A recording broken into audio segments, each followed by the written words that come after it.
El éxtasis consiste en saber que nadie te está dando la mano. ¿Qué es lo más importante en tu religión? ¿Ser uno mismo o conocerse a uno mismo? ¿Acaso crees que son cosas diferentes?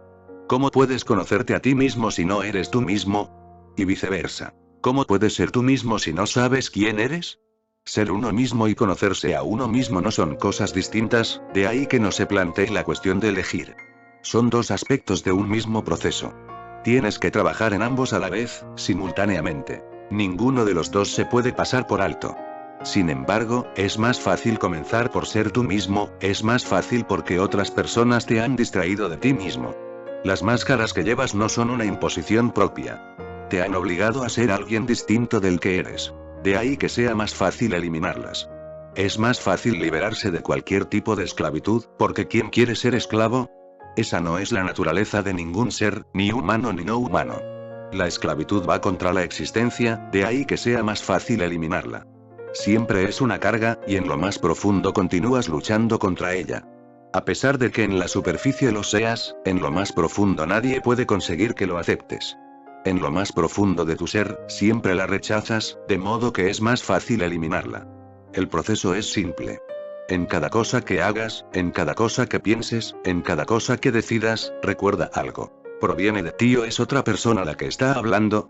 Te sorprenderá descubrir la auténtica voz. Quizá sea tu madre. Volverás a oírla hablar. Quizá sea tu padre. No es difícil descubrirlo. Permanece ahí, grabado en ti tal y como te llegó la primera vez.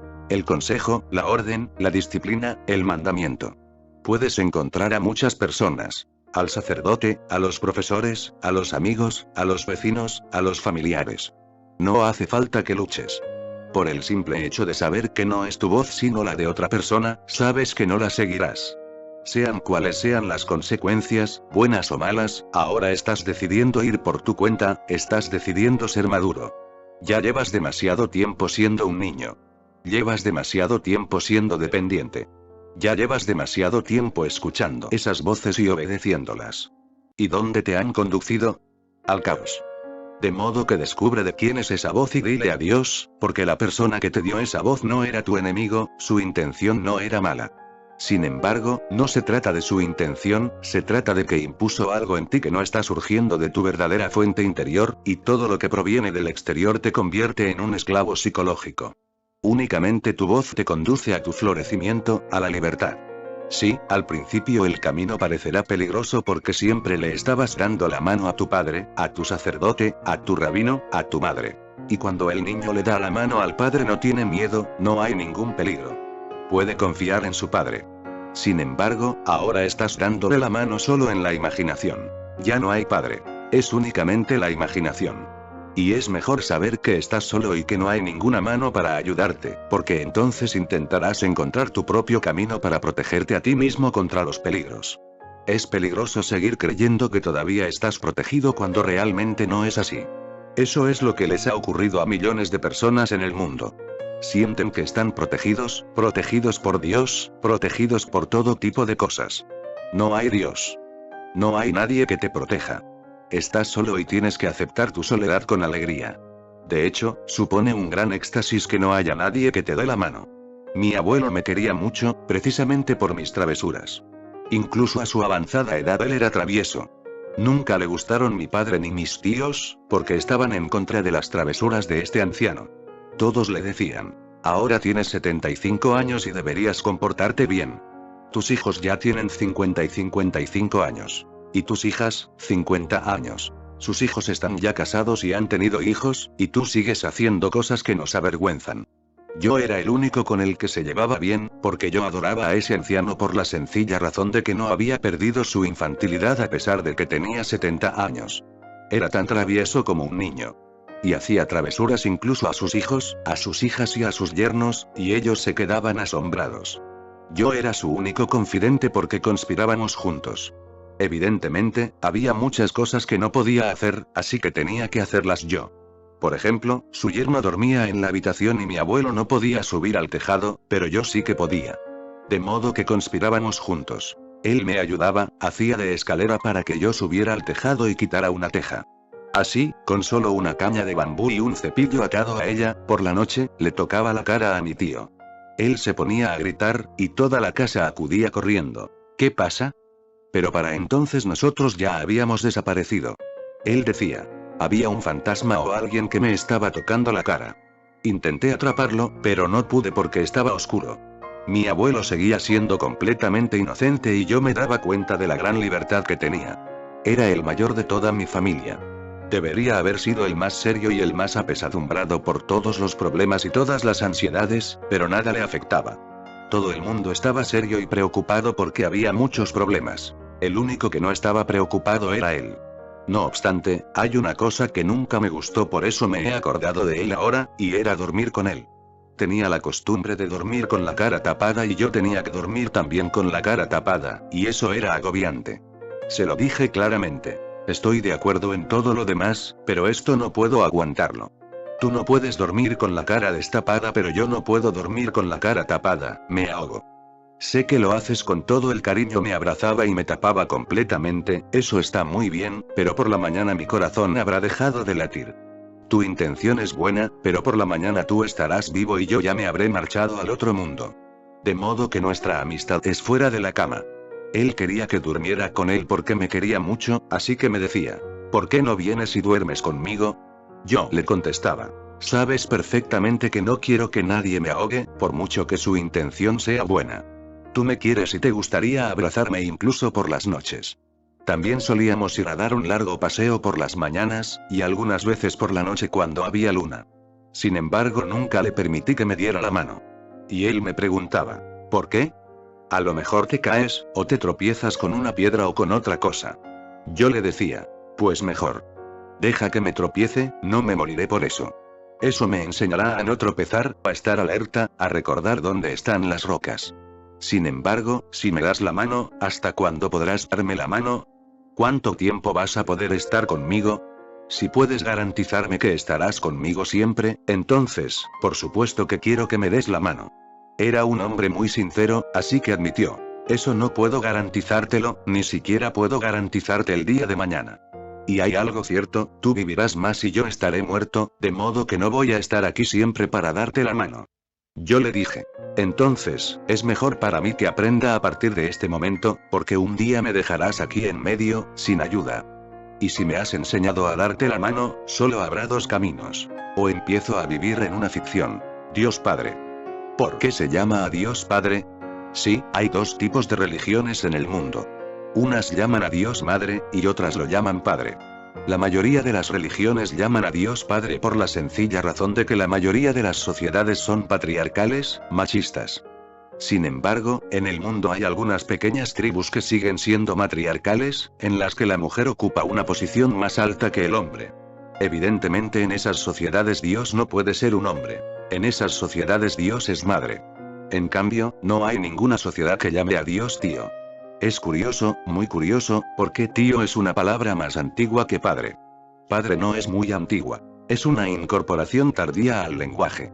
Si te remontas más atrás, descubrirás que había sociedades en todo el mundo, al igual que ocurre con otros animales, con los pájaros, en los que la madre se ocupaba de todo. La función del padre finalizaba una vez que la mujer quedaba encinta. De hecho, antiguamente era difícil saber quién era el padre. De modo que a todos los hombres de la edad del posible padre alguien era el padre, se les llamaba tío. Por lo tanto, tío es una palabra más antigua, más prestigiosa. La palabra padre solo apareció después, cuando el hombre sintió deseos de posesión hacia la mujer. Surgió con la propiedad privada. La palabra padre está ligada a la propiedad privada. Cuando la gente comenzó a tener propiedad privada, su tierra, su casa, quisieron estar seguros de su hijo, porque era quien iba a heredar. Entonces la monogamia se convirtió en el sistema fundamental. Tenías que casarte con una mujer, y la mujer tenía que permanecer completamente sometida y comprometida contigo para que no hubiera ninguna posibilidad de que concibiera un hijo con otro hombre, y que éste poseyera tu propiedad. Todo este negocio de la monogamia es una cuestión económica, no psicológica. Pero el hombre se mantuvo libre. Creó las prostitutas y todo tipo de argucias para liberarse de la monogamia sin molestar a la mujer.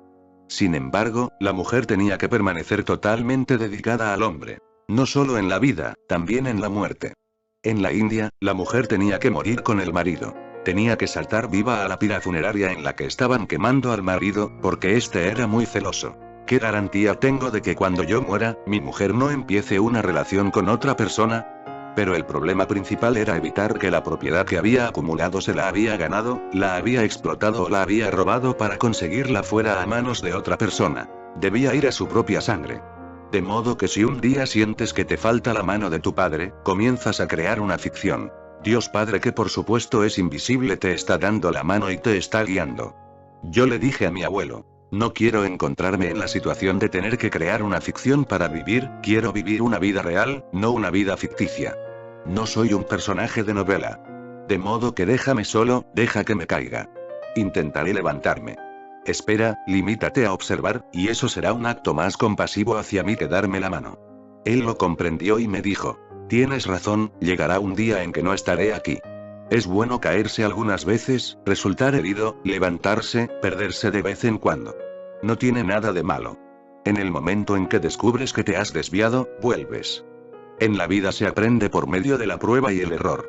De modo que cuando empiezas a escuchar las voces y están grabadas exactamente igual a como las oíste, te sorprenderás al intentar descubrir quién te está hablando.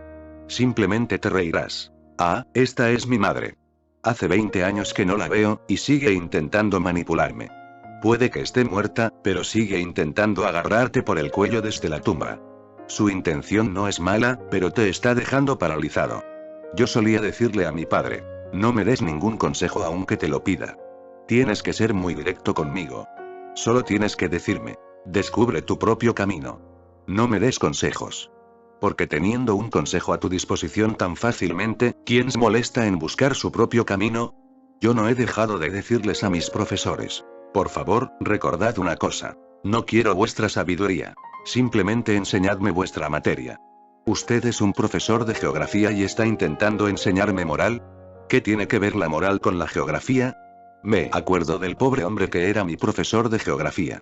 No sabía cómo actuar porque yo había cogido algo del bolsillo del compañero que estaba sentado a mi lado. Le había cogido dinero del bolsillo y este profesor me estaba diciendo: no hagas eso. Yo repliqué: eso no es problema suyo. Usted es un profesor de geografía y esto es una cuestión de moral. Si quiere, estoy dispuesto a ir al director. Pero usted viene conmigo. Lo he leído y en ninguna parte en el programa de geografía dice que no se pueda coger el dinero de los demás. El dinero no es más que dinero, es de aquel que lo tiene. Ahora es mío. Puede que hace unos momentos fuera suyo, pero ahora lo ha perdido. Tiene que estar más alerta. Si quiere aconsejar a alguien, aconséjele a él para empezar. ¿Qué necesidad hay de traer tanto dinero a la clase de geografía? No hay nada que comprar, nada que adquirir, no vamos a ir de compras. ¿Por qué se trajo aquí este dinero? Pero si se lo trajo, debería estar alerta. No es mi culpa, es culpa suya, yo simplemente me he aprovechado de ello, estoy en mi derecho. Todo el mundo tiene derecho a aprovecharse de las situaciones. Me acuerdo de aquel pobre hombre. Siempre tenía problemas conmigo. Cuando me veía fuera de la clase me decía: puedes hacer lo que quieras, pero no traigas tanta filosofía a la pobre geografía. Además, yo no sé nada de filosofía, solo sé de geografía. Y tú le das la vuelta a la cuestión de tal manera que incluso por la noche sigo pensando si era geográfica, religiosa o filosófica. Justo enfrente de mi colegio había 2 árboles cadamba maravillosos. La cadamba es una flor muy fragante, y yo, siempre que podía escaparme de las clases, solía sentarme sobre esos árboles. Era el mejor lugar, porque los profesores y el director solían pasar por debajo, pero a nadie se le ocurría que yo estaba escondido en el árbol. Y los árboles eran frondosos. Sin embargo, cada vez que pasaba el profesor de geografía por allí, no podía evitar tirarle un par de piedras a la cabeza. Entonces miraba hacia arriba y me decía: ¿qué estás haciendo ahí? Un día le dije: esto no es la clase de geografía. Ha interrumpido mi meditación. Y él me respondió: ¿y qué me dices de las 2 piedras que me han caído sobre la cabeza? Yo le respondí: ha sido una coincidencia. Yo tiré las piedras y, curiosamente, apareció usted justo en ese momento. Voy a pensar en ello ahora. Usted también puede pensar cómo ocurrió. Solía ir a mi casa y decirle a mi padre: las cosas están llegando demasiado lejos. Era un hombre calvo y en hindi calvo se dice munde. Se llamaba Choctelal, pero lo llamaban Choctelal Munde. Pocas veces decían Choctelal Munde era suficiente, porque era el único hombre completamente calvo. Cuando pasaba por su casa y llamaba, salía su mujer u otra persona y me decían: ¿Por qué lo torturas? Lo torturas en el colegio, lo torturas en el mercado, lo torturas en el río cuando se va a bañar. Un día abrió la puerta a su mujer y me dijo, ¿vas a dejar de torturar a Munde o no? Y él estaba justo ahí, detrás de ella. Cogió a su mujer y le dijo, tú también me llamas Munde. Este niño ha extendido por toda la ciudad la idea de que me llamo Choquelal Munde, y ahora también mi propia mujer se ha convertido a su causa. Te voy a matar como me llames Munde. Puedo perdonar a los demás, pero no a mi propia mujer, en mi propia casa. Sin embargo, yo seguía insistiendo a mis profesores. Por favor sigan su camino y no me den ningún consejo que no tenga que ver con su materia, así podré explorar mi vida a mi manera. Sí, cometeré muchos fallos, muchos errores. Estoy deseando cometer fallos, errores, porque es la única manera de aprender. No hay otra manera de aprender. Si haces un aprendizaje completamente infalible, de modo que no haya fallo ni error posible, te convertirás en un loro. Puede que comiences a repetir palabras, frases, pero no sabrás exactamente el significado de lo que estás diciendo. De modo que en primer lugar descubre las voces que hay en tu interior. Es sencillo. Cada vez que vayas a decidir hacer algo, siéntate en silencio y escucha la voz que te dice que hagas eso o no hagas aquello. E intenta encontrar de quién es esa voz. Una vez que hayas descubierto si es de tu padre, de tu madre, de tu tío, de tu profesor, de tu tía, de tus hermanas, será muy fácil. Dale las gracias a tu hermano y dile, muy amable por tu parte. Aunque estás muerto sigues cuidando de mí, pero por favor, ahora déjame solo. Una vez que le hayas dicho a una voz con claridad, déjame solo, se romperá tu conexión con ella, tu identidad con ella. Era capaz de controlarte porque tú pensabas que era tu voz. Toda la estrategia consistía en la identidad. Estabas pensando, esta es mi voz, es mi pensamiento, de ahí que estuvieras haciendo lo que decía. Ahora sabes que no es tu pensamiento, que no es tu voz. Es algo ajeno a tu naturaleza. Basta con reconocerlo. Limítate a darle las gracias a tu padre. Sigues cuidando de mí, pero ya no necesito que me cuiden. Me has hecho lo suficientemente maduro para que ahora pueda empezar a cuidar de mí mismo. Libérate de las voces que hay en tu interior, y pronto te sorprenderá oír una callada y tenue voz, que nunca habías oído antes. No puedes descubrir de quién es. No, no es la voz de tu madre, no es la voz de tu padre, no es la voz de tu sacerdote, no es la voz de tu profesor, entonces, de repente, descubres que es tu propia voz. Por eso no eras capaz de encontrar su identidad, a quién pertenecía. Siempre ha estado ahí, pero sigue siendo una voz muy tenue, porque fue reprimida cuando eras muy pequeño y la voz era muy suave. No era más que un brote, y quedó cubierta con todo tipo de basura. Y ahora estás cargando con esa basura y te has olvidado de la planta que es tu vida, que todavía está viva esperando que la descubras. Descubre tu voz. Después, síguela sin miedo. Allí donde te conduzca, será el objetivo de tu vida. Será tu destino. Solo allí encontrarás la plenitud, la satisfacción. Solo allí florecerás. Y en ese florecimiento, tiene lugar el conocimiento. ¿Cómo puedes conocerte a ti mismo? Ni siquiera has crecido. Quizá sigas siendo una semilla, quizá ni siquiera pudo surgir el brote. Todas las religiones se ocupan de eso. Enseguida bautizan al niño, lo circuncidan, realizan alguna ceremonia hinduista. Y el niño no tiene ni idea de lo que le estás haciendo. Espera. Incluso para tener derecho a votar tiene que esperar 21 años. Simplemente para participar en política de tercera clase necesitará 21 años de vida. En cambio, para la religión, no hace falta madurez. Quizá 42 años sea el tiempo adecuado para que una persona decida acerca de la religión. Pero no lo es cuando el niño nace y otros deciden por él. Sí, puedes llevarle a votar. Puedes darle el voto y puedes sujetarle la mano para que lo introduzca en la urna, y puedes hacer que elija al presidente, al primer ministro. Pero el niño no será inconsciente de lo que está ocurriendo. ¿Qué es esta caja, y qué son todos estos papeles? Sin embargo, no haces eso. Comprendes que para la política hacen falta al menos 21 años para que la persona pueda entender. En cambio, para la religión no le das ningún tiempo. Existe una razón para ello. Tienes miedo, porque si le das tiempo y no le creas un lío mental antes de que empiece a pensar por sí mismo, comenzará a escuchar su propia voz. Entonces, no tendrás nada que hacer. Nunca serás capaz de hacerle judío o cristiano o hindú o maometano. Puede que un día se vuelva religioso, pero será fruto de su propia búsqueda. Puede que un día encuentre caminos que le conduzcan al silencio, formas de dirigirse al centro más profundo de la existencia, pero eso será fruto de su propia exploración. Y recuerda una cosa. Todo aquello que descubres por ti mismo te produce éxtasis. Incluso Dios. Si te lo dan como algo ya hecho, no encontrarás ningún éxtasis en él. Puedes ver el éxtasis de los niños cuando corren por la orilla del mar buscando conchas que no tienen ningún valor. Cuando era pequeño solía pasar por el río. Solía tener muchos bolsillos, insistía en que quería tener muchos bolsillos. Mi padre me decía, no tiene sentido. La gente me pregunta, siempre estás dando problemas por una razón o por otra. ¿Por qué tienes que tener 4 bolsillos delante y 2 bolsillos a los lados? Porque los necesito, le respondía yo. Mis necesidades y las tuyas son distintas. Yo nunca te he dicho que deberías tener tal número de bolsillos o que no deberías tenerlos, eso es asunto tuyo. Yo necesitaba bolsillos porque cuando iba al río encontraba tantos tesoros, tantas piedras maravillosas, de muchos colores, que me pasaba las horas caminando por la arena para recogerlas. Y volvía a casa cargado, casi pesando el doble. Cuando mi padre me veía entrar en casa me decía, ¿para eso te sirven los bolsillos? ¿Es que estás loco? ¿Por qué traes todas esas piedras? Después tenemos que tirarlas, ¿no lo entiendes?, replicaba yo. Puedes tirarlas, pero si entendieras al menos una cosa muy simple, me siento tan emocionado, tan alegre cuando veo todas esas piedras. No me interesa tu dinero ni nada más, solo colecciono piedras. Pero lo divertido era buscarlas, encontrarlas lejos, en la orilla del río. Simplemente encontrar una piedra bonita.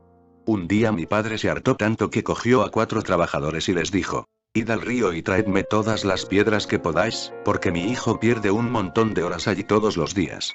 De modo que trajeron cubos llenos de piedras. Sabían exactamente dónde cogerlas, yo no sabía que había una mina y las dejaron en mi pequeña habitación, donde tenía mi propio mundo, donde nadie tenía permitido el paso. Puedes quedarte con todas estas piedras. Ahora no hace falta que vayas allí porque no encontrarás más. Hemos recogido piedras de todos los colores y de todos los tipos para ti, pierdes demasiado el tiempo, dijo mi padre, has estropeado mi diversión. No se trataba de las piedras, se trataba de encontrarlas, le expliqué. Ahora me doy cuenta. Aquí hay miles de piedras y no siento ninguna alegría. Llévatelas. Has destruido algo, pero yo pensaba que te encantaban las piedras, se sorprendió. No, no se trata de que me encanten las piedras, era el hecho de encontrarlas, dije. Las piedras no eran más que una excusa. A veces encuentras piedras, a veces mariposas, a veces flores, a veces la verdad. Pero recuerda, la belleza está en el hecho de descubrir, no en aquello que descubres. Eso no es más que una excusa, se haga lo que se haga, resulta muy difícil hacerte feliz, se lamentó. Eso es verdad, reconocí. No trates nunca de hacer feliz a nadie. Nadie puede hacerlo. Puedes hacerme infeliz, eso es posible, pero feliz, eso es simplemente mi derecho, serlo o no serlo. No puedes obligarme a ser feliz. Sería una imposición. ¿Estás intentando hacerme feliz apilando todas estas piedras delante de mí? Pero pasaba constantemente con todo. Poco a poco comenzaron a pensar, este niño es un poco excéntrico, así que déjalo solo. Cuando era muy pequeño tenía el pelo largo como una niña. En la India los chicos no tienen el pelo tan largo. Al menos en esa época no se permitía. Yo llevaba el pelo muy largo, y cada vez que entraba en mi casa se entraba desde la tienda, la casa estaba detrás de la tienda, de modo que para entrar tenía que pasar por la tienda. Mi padre estaba ahí, con sus clientes, que le preguntaban, ¿de quién es esta niña? Mi padre me miraba y respondía, ¿qué puedo hacer? No me hace caso. Y se sentía ofendido. No hace falta que te ofendas, le decía yo. No veo cuál es el problema. Si alguien me dice que soy una chica o un chico, ese es su problema. ¿Qué diferencia hay para mí? Sin embargo, a él le ofendía que dijeran que su hijo era una chica. Simplemente la idea de un niño y una niña, en la India cuando nace un niño se oyen los gongs, las bandas y las canciones, y se reparten dulces por toda la vecindad. Pero cuando nace una niña, no ocurre nada, nada. Sabes inmediatamente que ha nacido una niña porque no hay ni gongs, ni campanas, ni banda, ni canciones, ni se reparten dulces ni nada. Eso quiere decir que ha nacido una niña. Nadie irá a preguntarte, ¿por qué te sentirías ofendido? Tendrías que decir que ha nacido una niña. El padre está sentado con cara triste, ha nacido una niña. De modo que se dijo, es curioso. Tengo un chico, pero estoy sufriendo por tener una chica. Así que un día se enfadó realmente porque el hombre que le había preguntado esa vez era un hombre muy importante. Era el recaudador de impuestos del distrito. Estaba sentado en la tienda y le preguntó: ¿de quién es esta niña? Qué raro. Por la ropa parece un niño, y lleva todos los bolsillos llenos de piedras. ¿Qué puedo hacer? Contestó mi padre. Es un niño, no una niña. Hoy le cortaré el pelo. Ya está bien. De modo que vino con las tijeras y me cortó el pelo. Yo no le dije nada. Fui al barbero que estaba justo enfrente de mi casa. Era un adicto al opio, un hombre maravilloso, pero a veces te afeitaba la mitad del bigote y se olvidaba de la otra mitad. Tú estabas sentado en la silla con la tela alrededor del cuello y él había desaparecido, así que te ponías a buscarlo. ¿Dónde se habrá ido? Era difícil, nadie sabía dónde había ido. Y con medio bigote, ¿dónde ibas a ir a buscarlo? Pero era el único que me gustaba, porque se tomaba horas en su trabajo. Te contaba miles de cosas que no tenían nada que ver con nada en el mundo. A mí me gustaba. De este hombre, Natura así se llamaba, aprendí cómo funciona la mente humana. Mi primer contacto con la mente humana vino de él, porque no era un hipócrita. Decía lo que se le pasaba por la mente, de hecho, no había ninguna diferencia entre su mente y su boca. Decía lo que había en su mente. Si estaba peleándose con alguien en su mente, comenzaba a pelearse en voz alta, aunque no hubiera nadie allí. Yo era el único que no le preguntaba: ¿con quién te estás peleando? Así que estaba muy contento conmigo, tan contento que nunca me cobraba por cortarme las uñas ni cosas así. Aquel día fui allí y le dije: Caca, si estás en tus cabales, afeítame la cabeza. Solíamos llamarle Caca, que quiere decir tío. Estupendo, dijo él. No estaba en sus cabales porque si lo hubiera estado se habría negado, ya que en la India solo te afeitas la cabeza cuando muere tu padre. Si no, no te la afeitas nunca. Pero él había tomado una buena dosis de opio y me afeitó la cabeza al cero. Así está bien, le dije. Volví a casa y mi padre se me quedó mirando y me preguntó: ¿qué ha pasado? ¿Qué sentido tenía? Repliqué: me cortaste el pelo con las tijeras. Volverá a crecer. Así que ya no hay pelo. Caca estaba dispuesto. Le pregunté y me dijo que estaba dispuesto. Siempre que no haya ningún cliente puedes venir y te afeitaré la cabeza al cero, y no tienes que pagarme. Así que no tienes que preocuparte. A mí no me cobra porque nadie le escucha y yo soy el único que lo hago, pero sabes perfectamente que esto creará más problemas, se lamentó mi padre. En aquel momento llegó un hombre. ¿Qué ha ocurrido? ¿Se ha muerto el padre de este niño? Preguntó. Era mejor cuando eras una niña. Ahora estoy muerto, exclamó mi padre. Haz que te crezca el pelo lo más rápido posible. Ve a Caca, ese opiómano, y pregúntale si puede ayudarte de alguna manera. De lo contrario tendré más problemas. Empezará a venir toda la ciudad. Empezarás a dar vueltas por la ciudad y todo el mundo pensará que tu padre ha muerto y comenzarán a venir aquí. Y comenzaron a ir. Esa fue la última vez que me hizo algo. Después de aquello me dijo: ya no voy a hacer nada. Es peor, yo no te lo pedí. Yo estaba haciendo lo mío y tú interferiste innecesariamente, le recriminé. Nunca le permití que me aconsejara. Y muy pronto toda mi familia entendió que tenía aversión a los consejos, porque hacía justo lo contrario de lo que me decían que hiciera, para evitar que me aconsejaran. Les decía: si me dais un consejo haré justo lo contrario, de modo que no quiero que nadie me aconseje. No quiero llevar en mi interior durante toda la vida esas voces. Por favor, dejad mi mente limpia. Quiero oír mi propia voz, si es que hay alguna. Si no hay ninguna, seré completamente feliz con eso. Estoy feliz con mi autenticidad. Poco a poco entendieron que no debían entrometerse en mi camino, ya que no tenía sentido, creaba más problemas porque encontraba un camino que les daba más problemas a ellos. Finalmente, llegó un momento en que cuando estaba sentado en mi habitación mi madre me miraba y decía: no hay nadie aquí. Quiero que vaya alguien al mercado a comprar verduras. Yo tampoco veo a nadie, respondía yo. No hay nadie. Solo estoy yo, no hay nadie. Yo no contaba como alguien, era nadie.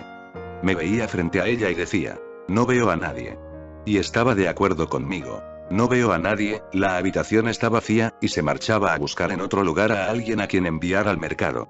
En el momento en que me reconocieron como nadie, puedo ver en mí mismo que desde ese momento no escuché ninguna voz.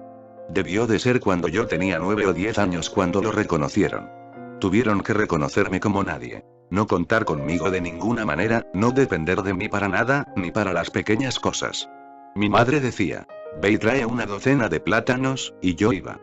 El mercado no estaba lejos, solo a medio kilómetro. Era un lugar pequeño. Pero en ese medio kilómetro, me encontraba a tanta gente y hablaba tanto con ellos que cuando llegaba al mercado me había olvidado para qué había ido. E incluso se había hecho tarde. Tenía que coger algo a toda prisa porque el sol se estaba poniendo o hacía tiempo que ya se había puesto. Volvía a casa y preguntaba, ¿qué era lo que querías? No sirves para nada, decía mi madre. Te había pedido algo muy sencillo, una docena de plátanos, y te ha llevado 5 horas volver con las manos vacías a preguntarme qué quería, qué le voy a hacer. Preguntaba yo. Había tanta gente en el camino, tantos problemas, preguntas, discusiones, que cuando llegué al mercado me había olvidado, así que tuve que volver. Ellos dejaron de pensar que podía servir para algo, pero eso me ayudó muchísimo. Poco a poco me convertí en una ausencia en mi propia casa. La gente pasaba, pero era como si yo no estuviera allí. No hacía falta que me saludaran. No hacía falta preguntarme nada. Recuerdo que desde entonces no encuentro ninguna voz. Pero habían hecho todo lo posible, así que cuando empecé a trabajar por mi cuenta tuve que pasar a través de todas esas voces y abandonarlas conscientemente. No es un proceso difícil, solo tienes que reconocer que esa no es tu voz, es la voz de tu padre, la voz de tu madre, la voz de tu rabino, y tienes que agradecérselo. Ha sido muy amable por tu parte que me siguieras hasta ahora, pero ya no lo hagas, no más. Aquí nos separamos. Una vez que te quedas vacío de todas esas voces, solo entonces, porque en la muchedumbre, en el mercado en el que te has convertido en tu interior es casi imposible oír tu propia voz. Ese es el principio de ser tú mismo. Después ocurren muchas más cosas, pero eso es muy natural, no tienes que hacer nada al respecto. Lo único que debes hacer es negar las voces que han estado tapando tu voz. Una vez que ha ocurrido eso, comienzas a cultivar tu propia visión.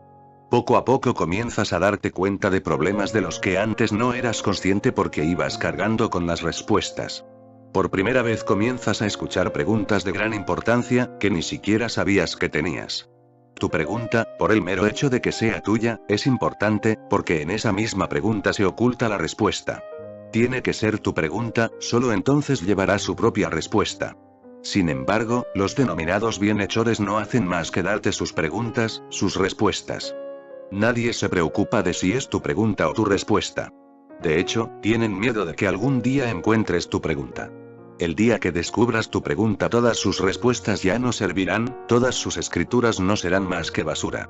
Además, tienen miedo de que si encuentras tu propio ser te conviertas en un individuo. La sociedad no quiere que seas un individuo. Quiere que seas cristiano, un buen judío, un buen hindú, respetable.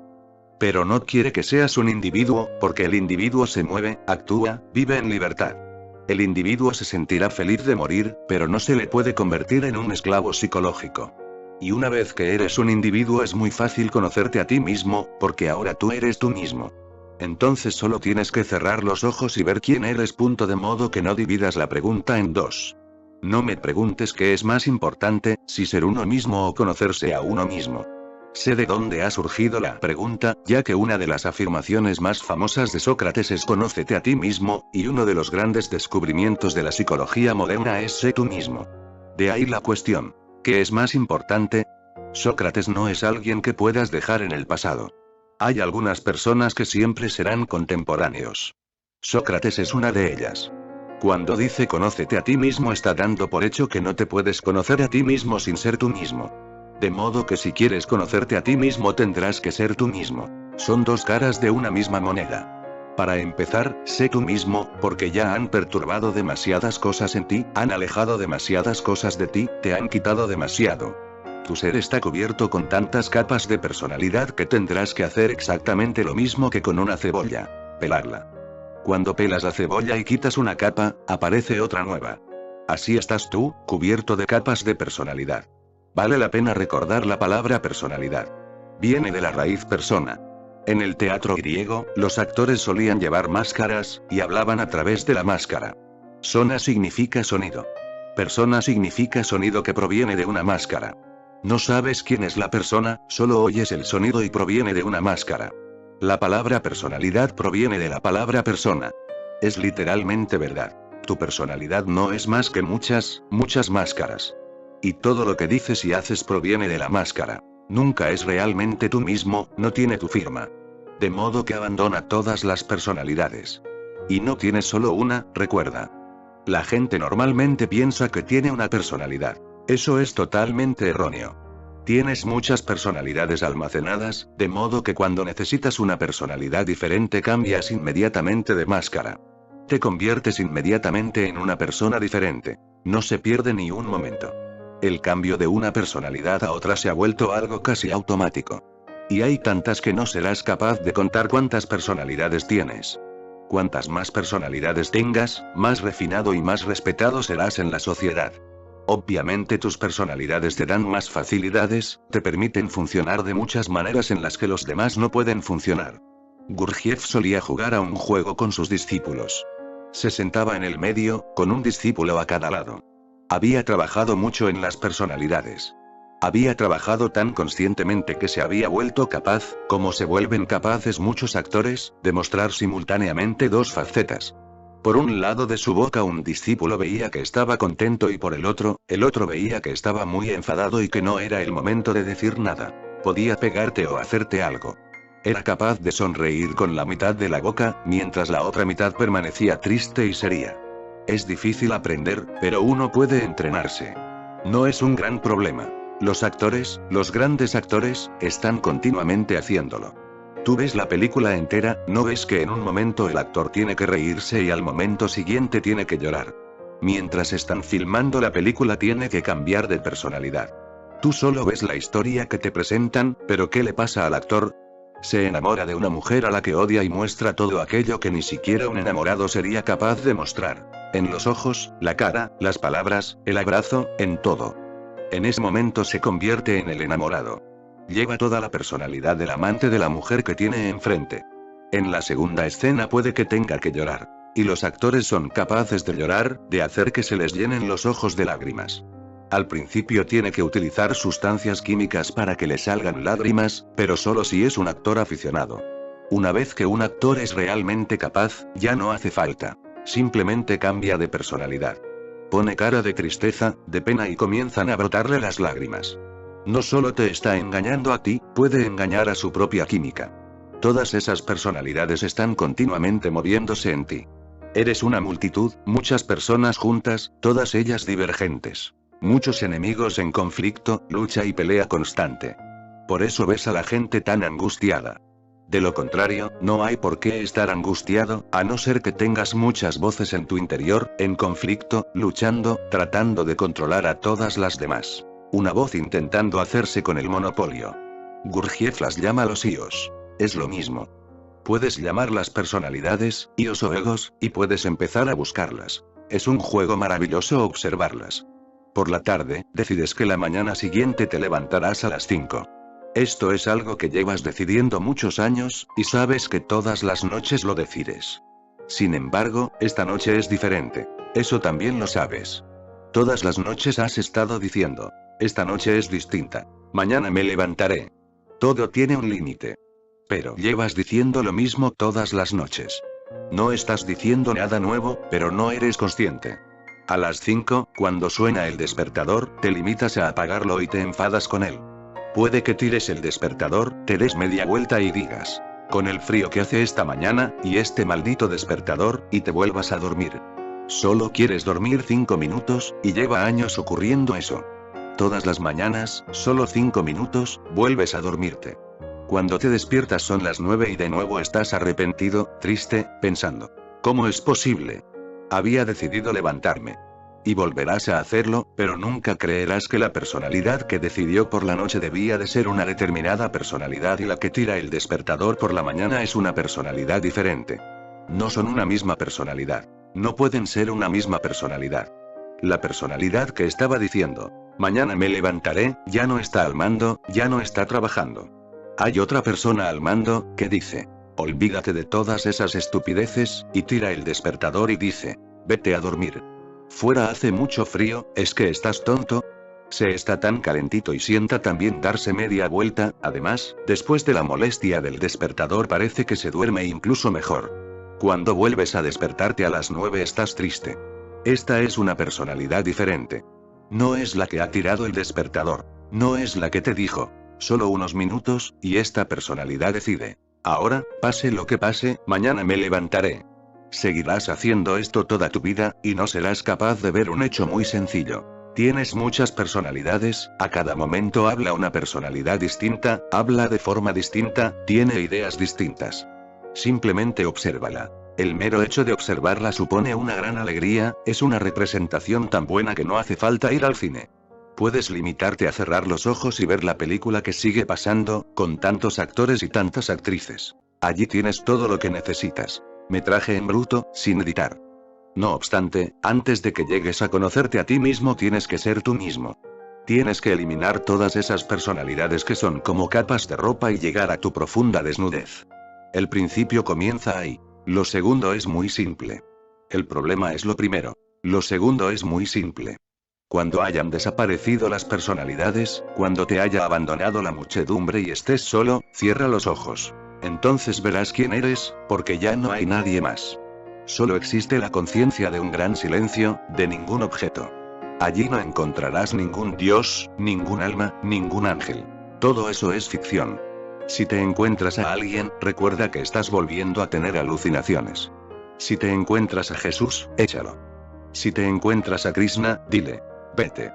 Este no es un sitio para gente como tú, déjame solo. Solo Buda tuvo la valentía de decir, si te encuentras conmigo en el camino, córtame la cabeza inmediatamente. Tienes que cortarle la cabeza de Buda. De lo contrario no estarás solo. Y, si no estás solo, ¿cómo vas a conocerte a ti mismo? En soledad, de repente, de la nada, surge la fragancia llamada iluminación. Te conviertes en un iluminado, por primera vez lleno de luz, desaparece toda la oscuridad. Ha terminado la noche, ha amanecido, y ese amanecer no se convertirá nunca en un anochecer.